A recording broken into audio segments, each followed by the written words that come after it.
Over the past few years, I've spent a decent amount of energy encouraging myself to speak more, to contribute more, to offer more in group conversations, to be comfortable sharing my perspective and my point of view. And still, my most natural state has always been quiet. I tend to be the one in the room who likes to listen more than to speak, who takes it all in and notices maybe what's unspoken and yeah, really just absorbs the space before I act or speak myself. And this practice that I've had of pushing myself to use my voice more has been so beautiful and important for me. And it's brought a tremendous amount of harmony into my relationships and my friendships and more visibility into my life and also into my work.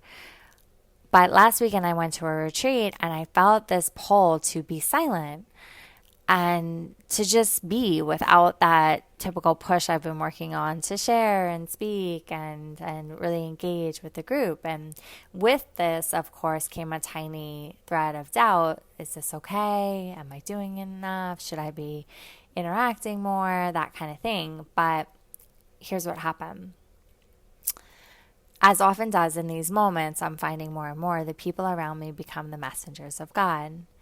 And many people in this group of 27 came up to me, probably 5 different individuals, and shared some comment about my presence, saying, I just love being in your presence, or you have such a beautiful presence.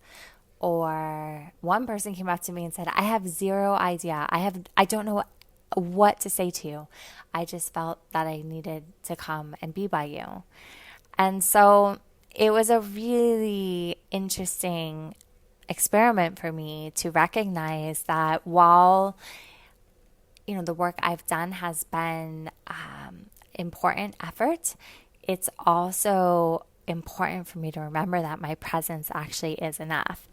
And this idea of presence is exactly what Gate 20, which I'll be talking about today, reminds us of. In human design, Gate 20 is called the Gate of the Now, and it lives in the throat center and expresses only what is true in the present moment. It doesn't plan ahead or reference the past, and it definitely doesn't speak to perform. It speaks only from what is alive right now. And in Gene Key's Gate 20 moves from the spectrum of superficiality to self-assurance as the gift, to presence as the ultimate highest expression.